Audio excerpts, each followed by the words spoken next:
নমস্কার। প্রাণারামের মাধ্যমে সম্প্রচারিত ভারত কথার গ্রন্থিমোচনের 537তম পর্বে আপনাদের সবাইকে জানাই সাদর সম্ভাষণ।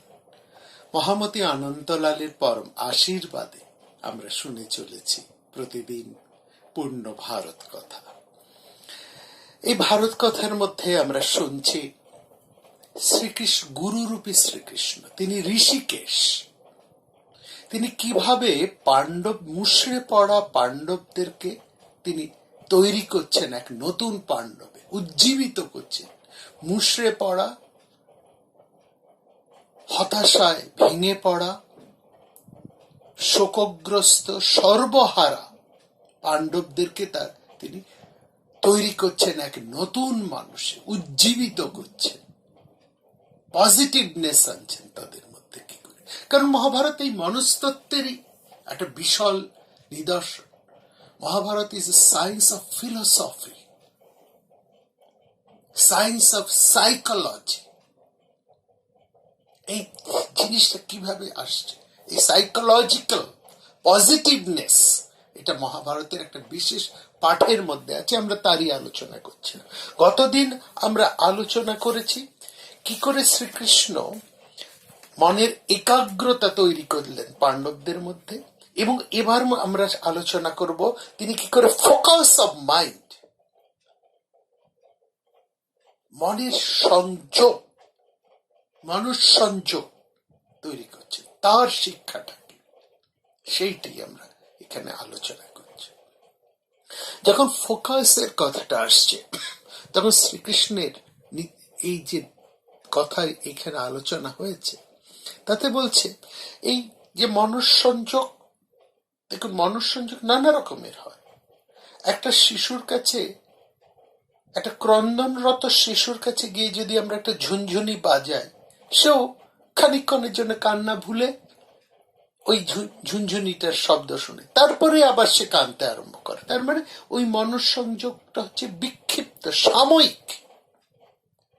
কিন্তু শ্রীকৃষ্ণ যেটা মনঃসংযোগের কথা এখানে বলছেন, যেভাবে মনঃসংযোগের শিক্ষা দিচ্ছেন পাণ্ডবদের, সেটা ইন্টেন্স, এটা ইন্টেন্সিভ, এটা গভীর, নিরবচ্ছিন্ন, তৈলধারাবৎ। এখানে যোগের কথায় তিনি নিয়ে আসছেন, যুক্ত করছেন এক বিরাটের সঙ্গে, একটা নির্দিষ্ট লক্ষ্যের সঙ্গে, নিরবচ্ছিন্ন, কোন সেখানে ছেদ নেই, ফাঁক নেই। এই ইন্টেন্স ফোকাস। তারপরে কিন্তু শুধু ইন্টেন্স ফোকাস নয়, সেটাকে ধরে রাখার শিক্ষা দিচ্ছেন, কোনো অবস্থাতে সেই লক্ষ্য থেকে ছিন্ন হয়ে যাওয়ার নয়। অন্যদিকে দেখুন, কৌরবেদেরও একটা লক্ষ্য আছে, কিন্তু তারা সবসময় সেই লক্ষ্যের মধ্যেই যে থাকেন তা নয়, তার ছেদ হয়ে যাচ্ছে। আমরা গত একটি পর্ব আলোচনা করেছি যে তাদের লক্ষ্য হচ্ছে পাণ্ডবদের বিরুদ্ধে যুদ্ধে জয়ী হওয়া। তার জন্য তারা তাদের সমস্ত ক্ষমতা বিস্তার করেছেন, তাদের বুদ্ধি, রাজনৈতিক প্রজ্ঞা সব লাগিয়েছেন করে তারা প্রচুর সৈন্য, পাণ্ডবদের থেকে 4 অক্ষৌহিণী সৈন্য, এদের 7 আর কৌরবদের 11, 4 অক্ষৌহিণী সৈন্য তারা জোগাড় করে ফেলেছেন। বড় বড় রথী, মহারথীদের তারা নিজেদের পক্ষভুক্ত করে ফেলেছেন। যারা পাণ্ডবদের হয়ে যুদ্ধ করতে আসছিলেন মাঝপথ থেকে, তাদেরকে নিজেদের পক্ষে নিয়ে আসতে সক্ষম হয়েছে। কিন্তু কি না, তারা এটাকে ধরে রাখতে পারলেন। তারপরে দেখলাম তাদের মধ্যে একটা বিভেদ সৃষ্টি হয়ে গেল। এই দুর্যোধন এবং কর্ণ এমন কিছু কারবার করে ফেললেন, এমন কিছু কথাবার্তা বলে ফেললেন, এমন কিছু আচরণ করে ফেললেন যে তাদের মধ্যে একটা প্রচন্ড ফাটল সৃষ্টি হলো, একটা ভেদের সৃষ্টি হলো। এটা আমরা লক্ষ্য করেছি। সুতরাং holding of focus is very important. যেমন ইন্টেন্সিভ ফোকাস, তেমনি সেই ইন্টেন্সিভ ফোকাসটাকে ধরে রাখাটাও গুরুত্বপূর্ণ। এবং এটা ধরে রাখা মানে কাটিং অফ এভরিথিং এলস, আর যা কিছু আছে সব কিছুকে থেকে মনকে সরিয়ে আনা, অন্য আর কোনো দিকে আমার মন যাবে না, ওই নির্দিষ্ট লক্ষ্যের দিকেই কেবল আমার সমস্ত লক্ষ্য সেই এক বিন্দুর মধ্যে কেন্দ্রীভূত হবে, অন্য কিছুর মধ্যে নেই।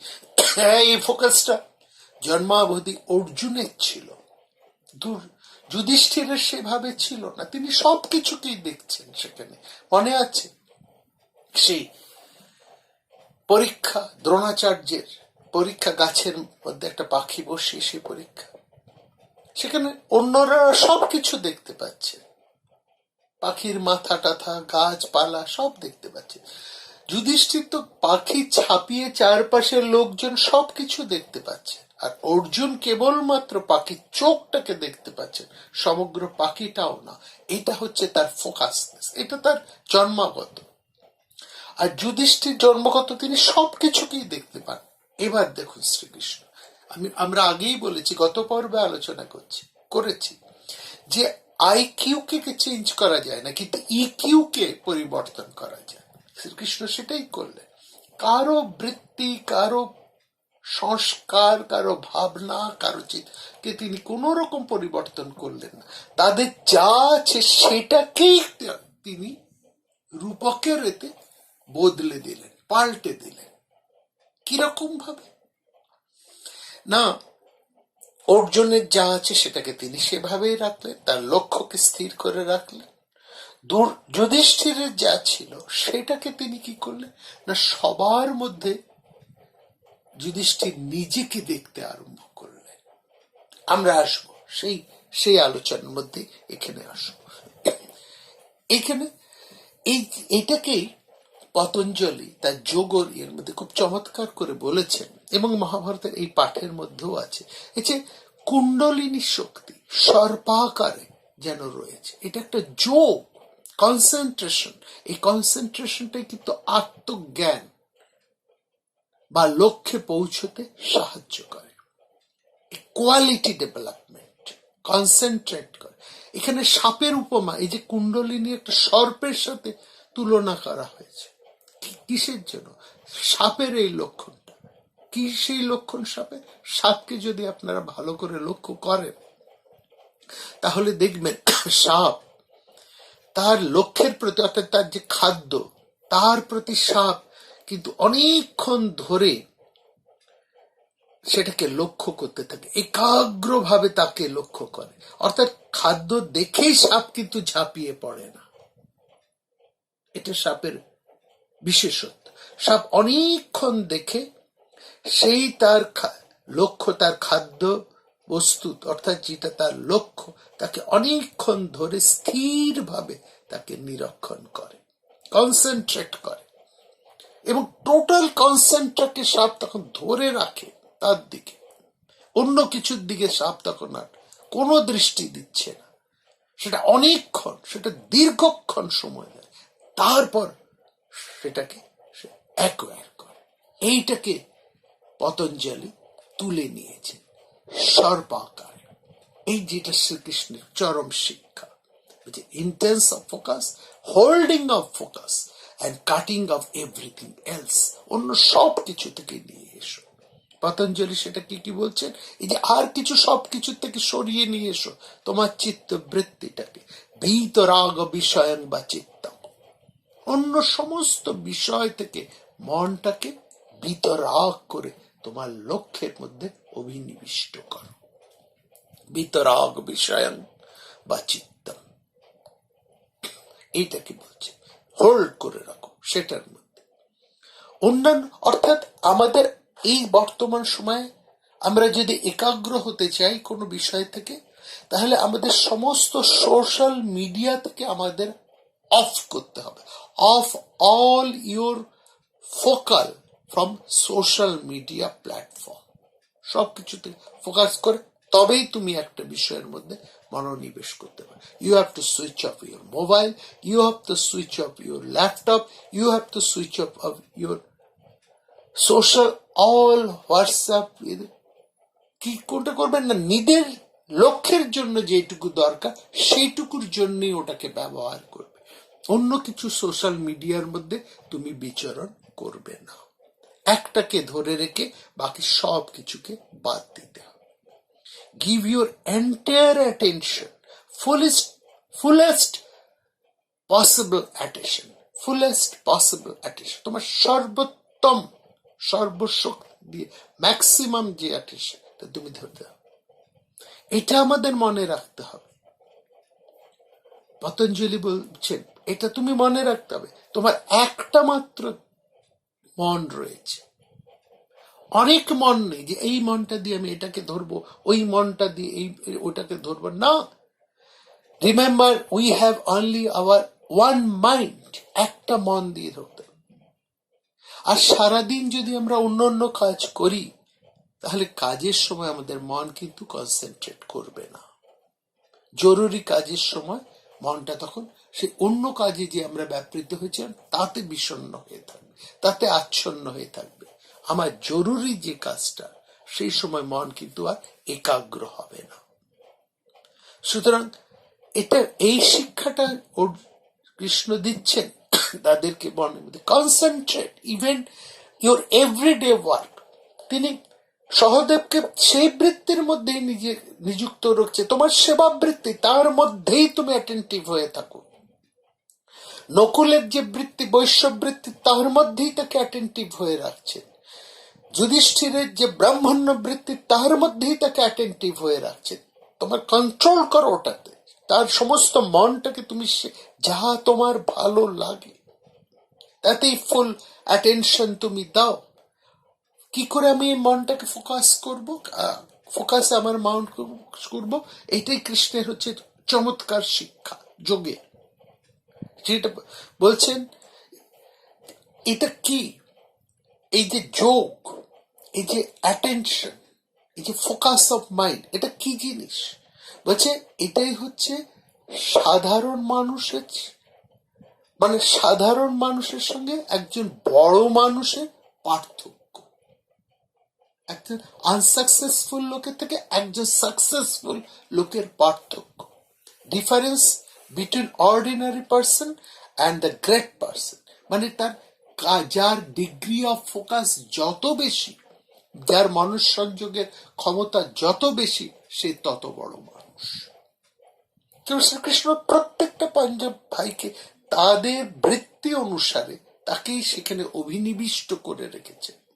এই কোয়ালিটি অফ লাইফ, এটাই হচ্ছে রাজযোগের শিক্ষা। বলছে quality of life depends on how much you can concentrate. সেটাই তিনি শেখাচ্ছেন।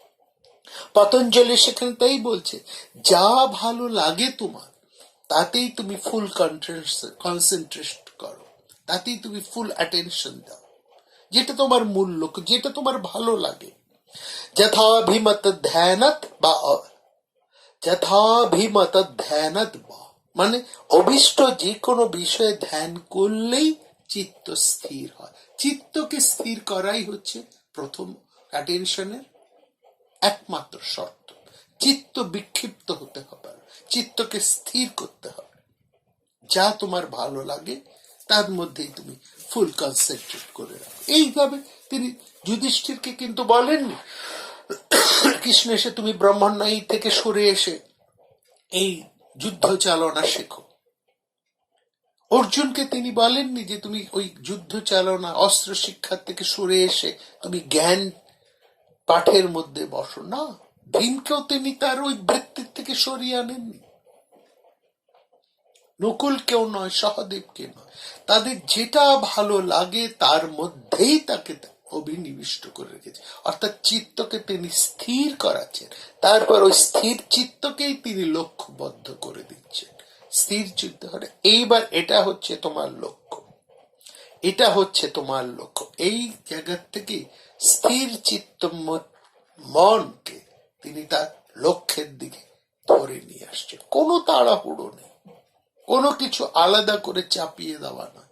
এটা শ্রীকৃষ্ণের শিক্ষা প্রণালীর মধ্যে পড়ছে। এটাই যোগ দর্শনের কথা, যেটা পতঞ্জলি যোগ দর্শনের মধ্যে আমরা মূল পাচ্ছি।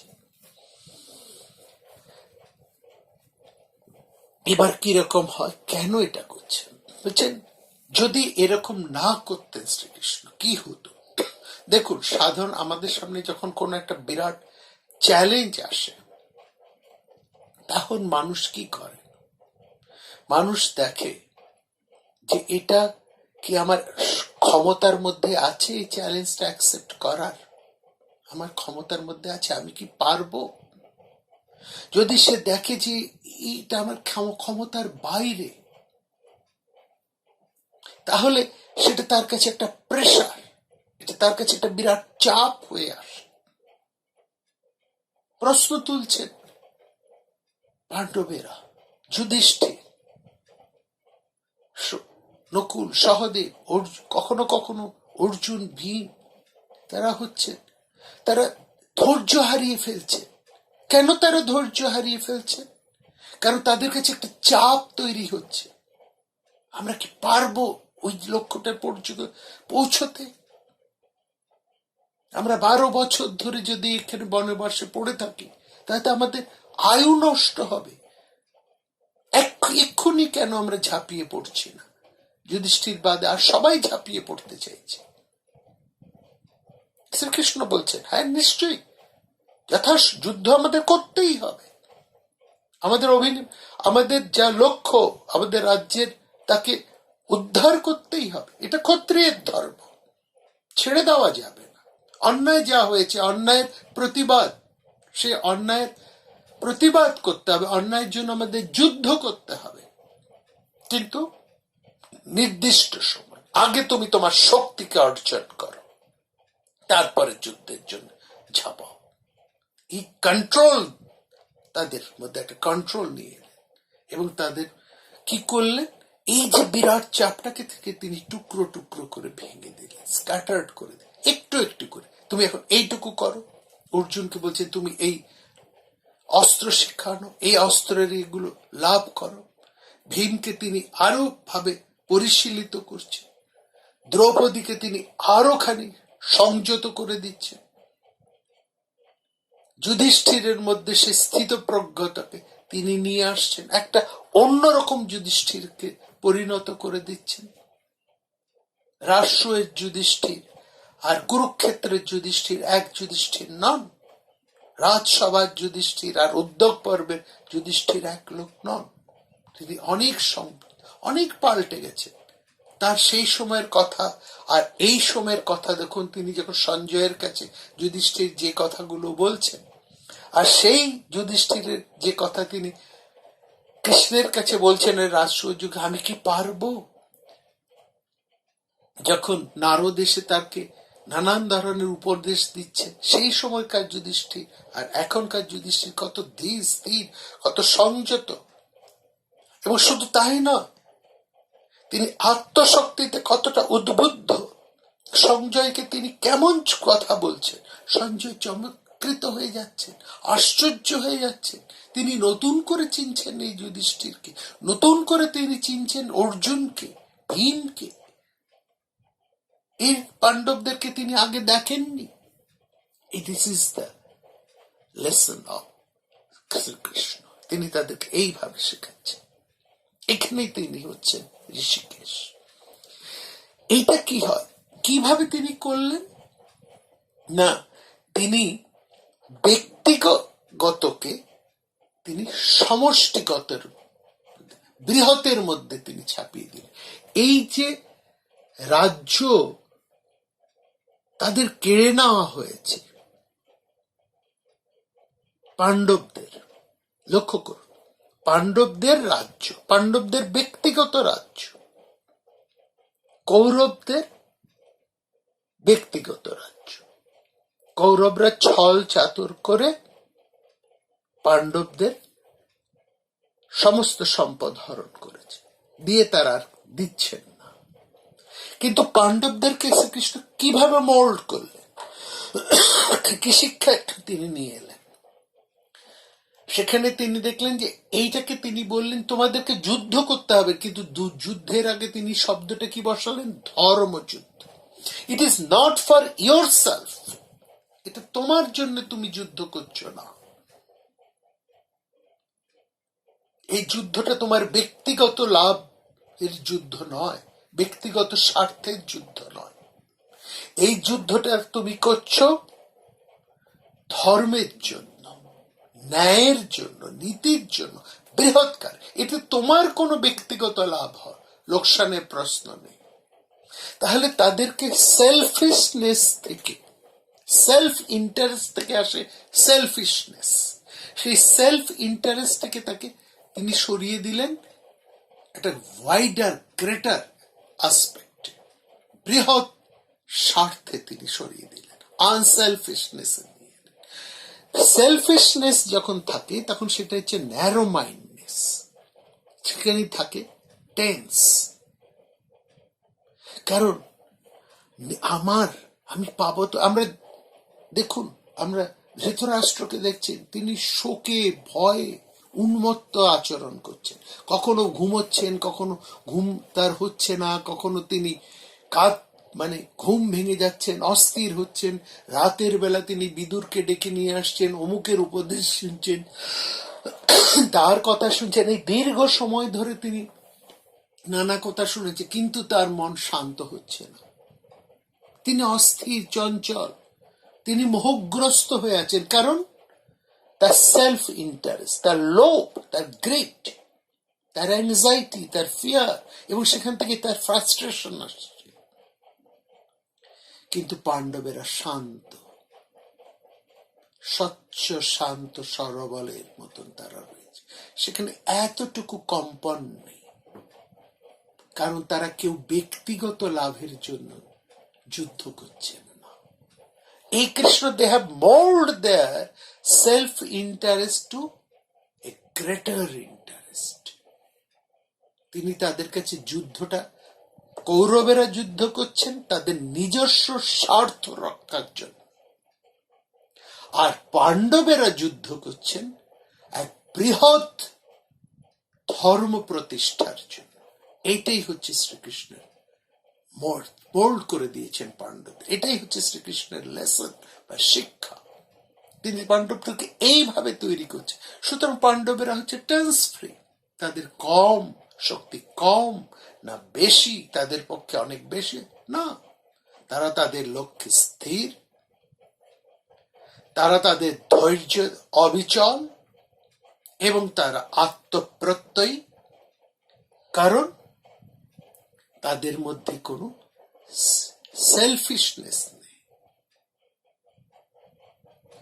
তাদের মধ্যে একটা বৃহৎ ভাবনার জন্য, একটা বৃহতের লক্ষ্যে তারা যুদ্ধ করছে। তারা যুদ্ধ করছে কিছু নিজেদের স্বার্থের জন্য নয়, নিজেদের ভালো থাকার জন্য নয়, কেবলমাত্র তাদের ব্যক্তি স্বার্থের জন্য নয়।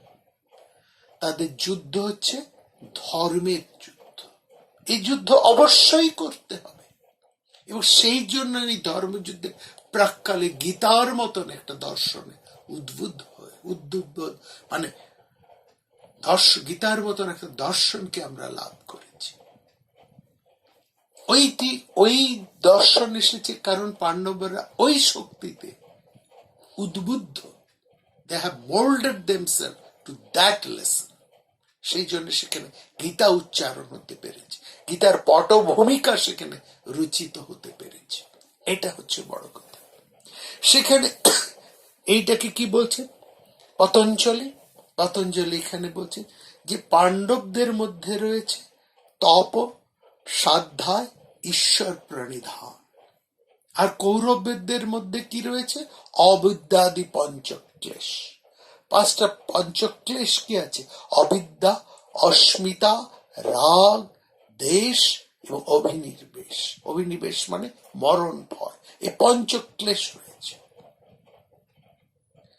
এইটাকেই, এই যে পাণ্ডবদের মধ্যে ভয়হীনতা, টেন্স ফ্রিনেস, এইটাই হচ্ছে স্পিরিচুয়ালিটি। স্পিরিচুয়ালিটি বা আধ্যাত্মিকতাটা আমরা দেখছি পাণ্ডবদের মধ্যে। একটা আধ্যাত্মিক পরিবেশ, একটা আধ্যাত্মিক মনোভাব, একটা আধ্যাত্মিকতার মধ্যে পাণ্ডবেরা দীক্ষিত। আধ্যাত্মিকতায় তারা দীক্ষিত। আধ্যাত্মিকতাটা কি? আধ্যাত্মিকতা কি? যখন আমি চোখ বন্ধ করি, আধ্যাত্মিকতা বলছে, আমি যখন, একজন আধ্যাত্মিক মানুষ বলছেন, আমি যখন চোখ বন্ধ করি আমি দেখি শান্তি, অপার শান্তি। আর যখন আমি চোখ খুলি তখন আমার অ্যাটিটিউড, আমার সমস্ত শক্তি, আমার সমস্ত মনোভাব এটা হয় আমি অন্যের জন্য কি করতে পারি। পাণ্ডবেরা যখন ঘুমন তখন তারা নিশ্চিন্তে নীরবে ঘুমন, এক শান্তির বাতাবরণের মধ্যে তারা ঘুমন। তারা যখন জেগে ওঠেন তখন তারা শক্তিতে উদ্বুদ্ধ হয়ে ওঠেন, চরম শক্তি। কি সেই শক্তি? না অন্যের জন্য আমরা কি করতে পারি। এই যুদ্ধটা তাদের নিজেদের লাভালাভের জন্য নয়, লাভালাভ ও জয়াজয় সেটা কোনো ব্যক্তিগত স্বার্থের জন্য নয়, সেটা তাদের কাছে একটা ধর্মযুক্ত, একটা বিরাট স্বার্থ ভাবনার যুদ্ধ, ক্ষুদ্র স্বার্থ ভাবনার যুদ্ধ নয়। অন্যদিকে কৌরবদের মধ্যে দেখুন, তারা যখন ঘুমোতে যান তাদের মধ্যে একটা ভয়, আশঙ্কা। ঘুমোতে পারছেন না ধৃতরাষ্ট্র, ঘুমোতে পারছেন না অন্যান্য কৌরবেরা। তাদের মধ্যে একটা ডিস্ট্রাকশন, সবসময় একটা এইটা নষ্ট হয়ে যাবে, ওটা হারাবে, একে অসম্মান করছে, তাকে অসম্মান করছে, এর প্রতি অবিশ্বাস, ওর প্রতি অবিশ্বাস।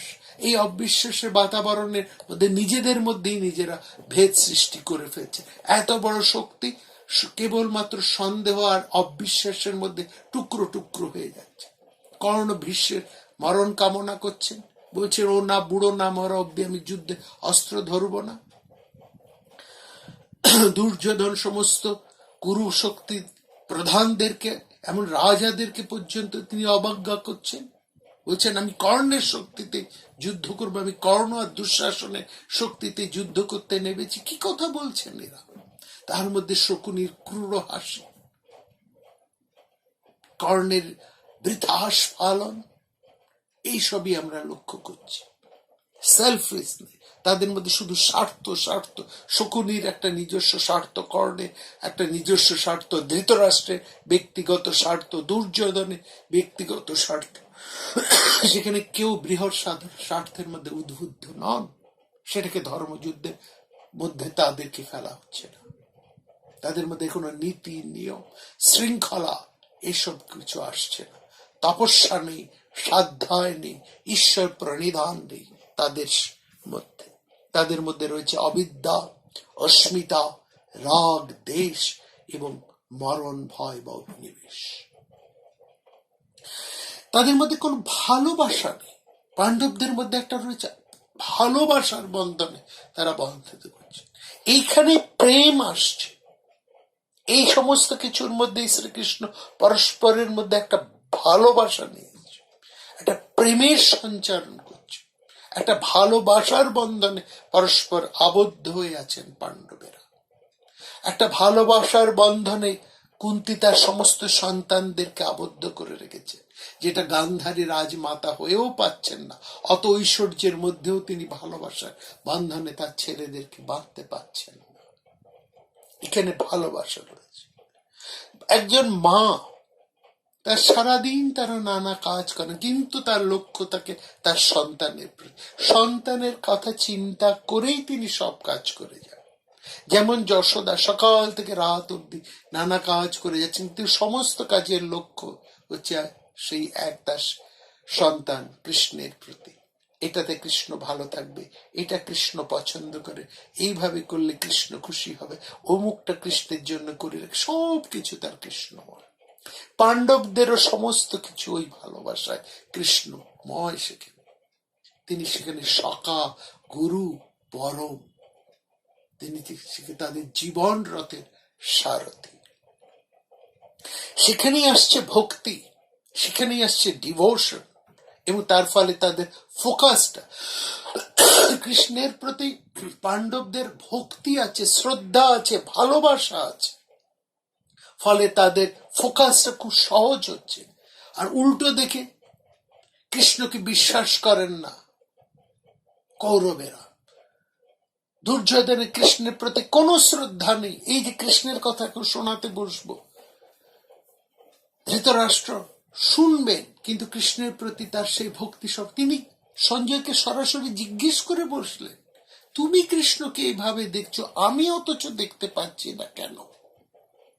উত্তরে সঞ্জয় বলছেন, আপনার মধ্যে সেই ভাবটা নেই মহারাজ, আপনার মধ্যে সেই ধৈর্যটা নেই, আপনার মধ্যে এই যে ধৃতরাষ্ট্র জিজ্ঞেস করেছেন, গত পর্বে আমরা শুনেছি, তুমি কি করে শ্রীকৃষ্ণকে সর্বলোকের মহেশ্বর হিসেবে জানতে পেরেছো, তুমি যেভাবে জানতে পারছো, কেন আমি সেভাবে তাকে জানতে পারছি না? সঞ্জয় বলছেন, আপনার সেই তত্ত্ব জ্ঞান নেই, আপনার সেই শ্রদ্ধা নেই। জ্ঞান লাভ করতে হলে আদতে দরকার শ্রদ্ধা। শ্রদ্ধা আসে ভালোবাসে, আদৌ শ্রদ্ধা, তারপরে আসে জ্ঞান, তৎপর তত্ত্বদর্শিনা। সেই তত্ত্ব আপনার নেই, কারণ আপনার সেই শ্রদ্ধাই নেই। শ্রদ্ধা আসে ভালোবাসা থেকে, লাভ থেকে, ডিভোশন থেকে, ভক্তি থেকে। সেটাই কৌরবদের নেই, ধৃতরাষ্ট্রের মধ্যে নেই, দুর্যোধনের মধ্যে নেই। তাদের কাছে কৃষ্ণ হচ্ছে পরম দেশী, শত্রু মনোভাবে দেখছে। এই যে আর যুধিষ্ঠিরের মধ্যে কৃষ্ণ কি দেখছে? সব কিছুর মধ্যেই যুধিষ্ঠির নিজেকে দেখছেন, একটা অদ্বৈত ভাবনায় প্রতিষ্ঠিত করে দিয়েছেন শ্রীকৃষ্ণ। সবার মধ্যে তিনি সবার খোঁজ করছেন, সবার কুশল তিনি জিজ্ঞেস করেন। সঞ্জয় যখন এসেছিলেন, তিনি প্রত্যেকের কুশল জিজ্ঞেস করেছেন, একেবারে বড় মানুষ থেকে গরিব তুচ্ছতম দাস দাসী, এমনকি সেই কুজো লোকটিকে পর্যন্ত। সেই কুজো লোকটি যে জীবন অনেক কষ্ট করে অতিবাহিত করে, তার কথাও ভোলেন না যুধিষ্ঠির। তিনি সবকিছুর মধ্যে নিজেকে দেখেন। যেখানে তিনি সবার মধ্যে যে নিজেকে দেখতে পায়, সে আপনা হতে শান্ত হয়ে আসে, তার মধ্যে শান্ত ভাব, এক অদ্বৈত ভাব আসে। তিনি নিজেকে এক্সিস্টেন্স এভরিওয়্যার, সে সবকিছু সবখানেই তার নিজের উপস্থিতি সে লক্ষ্য করে। Realise all of the world is our own appearance. সমস্ত সংসারের মধ্যেই সে নিজেকে দেখছে। এই বোধে প্রতিষ্ঠিত করেছেন যুধিষ্ঠিরকে। যুধিষ্ঠিরের মধ্যে যে ব্রহ্মণ্যত্বের ভাব ছিল, তার থেকে ক্রমবিকশিত করে করে এই ভাবে উত্তরিত করেছে। অতএব এই শিক্ষার থেকে, এই ফোকাস অফ মাইন্ড থেকে, সেলফিশনেস থেকে আনসেলফিশনেস পরিবর্তন করে দিয়েছে। সমগ্র যুদ্ধটাকে পাণ্ডবদের স্বার্থ থেকে তাকে বৃহতের স্বার্থ নিয়ে এসেছেন। একটা সাধারণ যুদ্ধ থেকে তাকে ধর্মযুদ্ধে পরিণত করে দিচ্ছে, যে যুদ্ধটা তার ব্যক্তিগত স্বার্থের জন্য নয়, এক বৃহত্তর স্বার্থের জন্য উদ্বুদ্ধ করছে। সুতরাং বৃহত্তর কাজের জন্য থাকে যখন যায়, তখন তার লাভ ক্ষতির হিসেব করি না। আমি যখন নিজের জন্য কাজ করি, তখন আমার মধ্যে একটা টেনশন থাকে, হবে তো, পারবো তো, কাজটা সঠিক হবে তো, কেন সেখানে আমি একলা আমার ব্যক্তিগত স্বার্থ পূরণের জন্য করছি। এখন যখন আমরা সর্বজনীন কাজ করি, সবার সঙ্গে মিলে কাজ করি, তখন সেই কাজের মধ্যে শুধু আমার কাজ করাটাই, আত্মনিবেদনটাই শুধু কি হবে না হবে, জিতবো কি হারবো, এই ভাবনা, কোন রকম টেনশন কিছুই আসে না। এই মনোভাবে প্রবৃত্ত করে দিয়েছেন শ্রীকৃষ্ণ, উদ্বুদ্ধ করেছেন পাণ্ডবদের। This is very important to understand. এই উদ্যোগ পর্বে কিভাবে উচ্চারিত করছে, this is the lesson of Krishna. এরপরে হয় কিছু কথা আমরা বলবো। কৃষ্ণ বিভিন্ন নাম নিয়ে আলোচনা করেছেন, তার কিছু নামের তাৎপর্য, কিন্তু এখানে এই ঋষিকেশ নামের এই তাৎপর্যটা হচ্ছে গভীর বুঝতে হবে। যেখানে তিনি পাণ্ডবদেরকে এক অনন্য ভাবে প্রতিষ্ঠিত করছেন, এক উদ্বুদ্ধ করছেন, এক অন্য মানুষে রূপান্তরিত করছেন, মানুষ সংযোগে, মনুষ্যত্বের পরিচয় এক নতুন দৃষ্টিতে। এটাই আমাদের